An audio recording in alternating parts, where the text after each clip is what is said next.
तो दोस्तों एक बार फिर से स्वागत है आप सभी का आपके अपने favourite English learning channel scholar English पर। मेरा नाम है दीपिका कुमावत और मैं इस चैनल पर वेरियस कॉम्पिटिटिव एग्जाम्स के लिए इंग्लिश सब्जेक्ट टीच करती हूँ। आज के इस वीडियो में हम एक बहुत ही फेमस पोएम डिस्कस करने वाले हैं जिसका नाम है the road not taken by Robert Frost. तो पोएम में आगे बढ़ने से पहले हम पोएट के बारे में जानेंगे। तो दोस्तों रॉबर्ट फ्रॉस्ट का जन्म 26 मार्च 1874 San Francisco California United States में हुआ था। वो एक American poet, teacher and lecturer थे। उनके कंट्रीब्यूशन के लिए उन्हें 4 बार पुलिट्जर प्राइज से सम्मानित किया गया। उनका जन्म अमेरिका में हुआ था और उन्होंने अधिकांश जीवन न्यू हैम्पशायर में बिताया। उन्होंने शुरुआती दौर में अपने काम को पब्लिश करवाने के लिए बहुत ज़्यादा स्ट्रगल भी फेस किया। उनके कामों में अक्सर रूरल लाइफ की सेटिंग का इस्तेमाल किया जाता था और इस सेटिंग का इस्तेमाल complex social and philosophical themes की जांच करने के लिए भी किया जाता था। वो अपनी पोयम में खुद के पॉइंट ऑफ व्यू को रखते थे, यानी कि खुद के पॉइंट ऑफ व्यू का ही इस्तेमाल करते थे। और उनकी कविता हमेशा खुशी से शुरू होती है और ज्ञान पर समाप्त होती है। और लास्टली उनकी डेथ 29 जनवरी 1963 बोस्टन यूनाइटेड स्टेट्स में हुई थी। तो ये तो हमने बात की पोएट के बारे में। अब हम जानेंगे पोएम के बारे में। तो द रोड नॉट टेकन ये रॉबर्ट फ्रॉस्ट की सबसे फेमस पोएम्स में से एक है और ये पोएम 1915 में पब्लिश हुई थी। इस पोएम में पोएट को खड़े होकर ये सोचते हुए दिखाया गया है कि उसे दो रास्तों में से कौन सा रास्ता चुनना चाहिए और इस पोएम का यह पता नहीं चल पाता कि कौन सी सड़क ये कहाँ ले जाएगी। ये पोएम दो अलग अलग रास्तों का सामना करने और उनमें से किसी एक को चुनने के बारे में है। तो फिर हमारे पोएट ये कहते हैं कि मुझे वो रास्ता चुनना चाहिए जो कम इस्तेमाल किया गया हो, क्योंकि पहला रास्ता लोगों द्वारा इस्तेमाल किया गया है और उन्हें अच्छी तरह से पता होगा कि ये रास्ता कैसा है और कहाँ तक जाता है। इसलिए मैं उस रास्ते पर जाना चाहूँगा जिसे ज़्यादा इस्तेमाल ना किया गया हो, जिसे किसी ने ज़्यादा खोजा ना हो। कविता यह महत्वपूर्ण संदेश देती है कि जीवन में जोखिम उठाना और दिल की बात सुनना बहुत ही ज़्यादा इम्पॉर्टेंट है, भले ही हमारा रास्ता सबसे अलग हो या फिर कठिन क्यों ना हो। तो ये तो हमने जो है वो पोएम के बारे में थोड़ा बहुत जाना और अब बात करेंगे हम इस पोएम के लाइन टू लाइन एक्सप्लेनेशन की और इस पोएम को समझने की कोशिश करेंगे। तो हमारा सबसे पहला स्टांजा है, two roads diverge in a yellow wood and sorry I could not travel both and be one traveller long I stood and look down one as far as I could to where it bent in the undergrowth.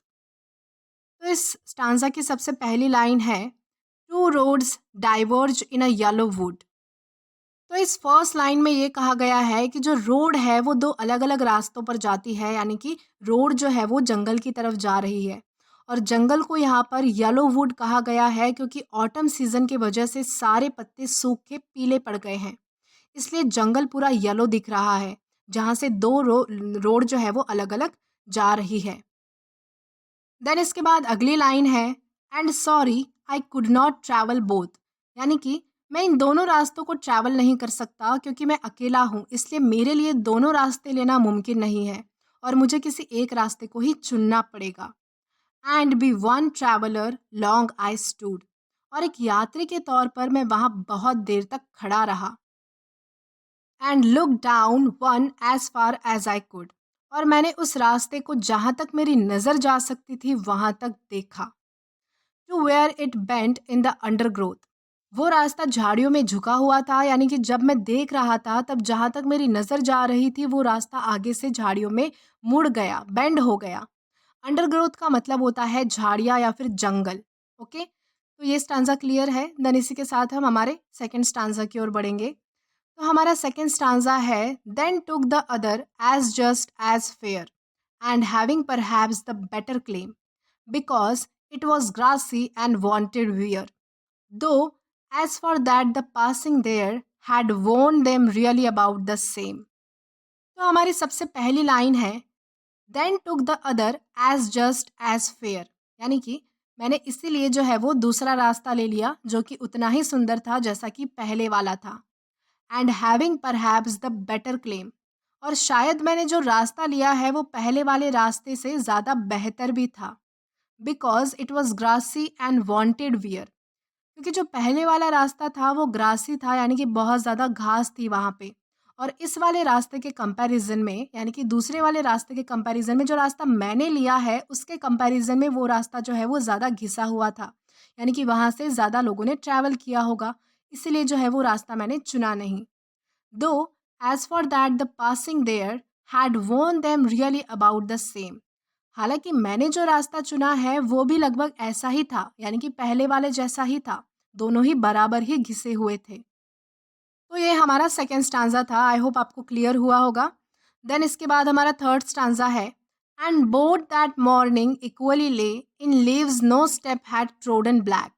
Oh, I kept the first for another day, yet knowing how way leads on to way, I doubted if I should ever come back. तो हमारी सबसे पहली दो lines है, and both that morning equally lay in leaves no step had trodden black.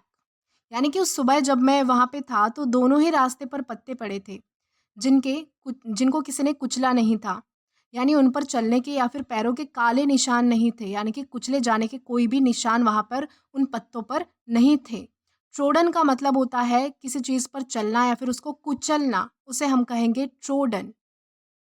Then next line है, oh I kept the first for another day. यानी कि मैंने पहले वाला जो रास्ता है वो दूसरे दिन के लिए बचा कर रख दिया. यानी कि यहाँ पे पोएट क्या सोचते हैं कि आज मैं इस रास्ते से चला जाता हूँ, फिर कल पहले वाले रास्ते से चला जाऊँगा, उसे भी ट्राई करके देख लूँगा. इसलिए उस वाले रास्ते को जो है वो मैंने कल के लिए बचा के रख दिया. Yet knowing how way Leeds on two way. यानी कि पोएट ये कहते हैं कि हालांकि मुझे पता था कि एक रास्ता कई और रास्तों से भी जुड़ा हुआ होता है, यानी मैं अगर उस रास्ते से जाऊंगा तो फिर मुझे और भी कई रास्ते वहाँ से मिल सकते हैं. देन हमारी लाइन क्या है, आई doubted if I should ever come back. तो यहाँ क्या कहते हैं पोएट, और मुझे एक डाउट है कि मैं कभी वापस आ पाऊँगा, क्योंकि मुझे अगर आगे और भी रास्ते मिल गए तो क्या पता मैं यहाँ आ भी पाऊँ या नहीं, इसलिए मुझे इस चीज़ का एक डाउट है. तो ये तो था हमारा थर्ड स्टांजा. अब हम बढ़ेंगे हमारे लास्ट स्टांजा की ओर. हमारा लास्ट स्टांजा है, I shall be telling this with a sigh somewhere ages and ages hence. Two roads diverge in a wood, and I took the one less travel by, and that has made all the difference. तो चलिए अब इस last answer को समझेंगे. हमारी सबसे पहली दो लाइंस है, I shall be telling this with a sigh somewhere ages and ages hence. यानी कि मैं फ्यूचर में किसी दिन ये एक्सपीरियंस मैंने ये लिया है वो किसी के साथ शेयर करूँगा और गहरी सांस लेते हुए कहूँगा, Two roads diverge in a wood and I took the one less travel by. यानी कि मुझे जो है वो जंगल में दो रास्ते मिले जिसमें से मैंने सबसे कम यूज़ किया गया रास्ता चुना, जहाँ से लोगों ने कम ट्रैवल किया गया था, मैंने वो रास्ता चुना. And that has made all the difference. और इसी ने सारा अंतर आ गया, यानी कि यही चीज़ मुझे बाकियों से अलग बनाती है. तो दोस्तों इस पोएम के ज़रिए बहुत ही एक अच्छा मैसेज हमें पोएट ने दिया है कि हमारे जीवन में कभी कभी ऐसी सिचुएशन आ जाती है जहां हमारे पास दो ऑप्शंस होते हैं और हमें किसी एक को चुन के आगे बढ़ना होता है. ऐसे सिचुएशन में हम उस रास्ते को चुनते हैं जिसे ज़्यादा लोगों ने एक्सपीरियंस किया हो, भले ही उसमें हमारा फ़ायदा हो या ना हो. पोएट ये कहते हैं कि हमें कभी भी जोखिम उठाने से या फिर दिल की बात सुनने से नहीं कतराना चाहिए या फिर पीछे नहीं हटना चाहिए. क्या पता आप जिस रास्ते को चुने उस रास्ते में जाकर आपको और नए रास्ते मिल जाए जिससे आपका ही फ़ायदा हो. तो इस तरह से जो है वो हमारी यह पोएम हमें समझाना चाहती है. तो ये हमारी पोएम का एक्सप्लेनेशन यहाँ पर ख़त्म होता है. आई होप आपको ये पोएम ज़रूर पसंद आई होगी, और अगर आपको ये पोएम पसंद आई है तो do like this video, subscribe the channel and share as much as you can. और अगर आपने इससे पहले वाली पोएम्स के वीडियोज़ नहीं देखे हैं तो आप यहाँ पर क्लिक करके वो पहले वाली पोएम्स भी देख सकते हैं. Till then, keep learning. Thank you.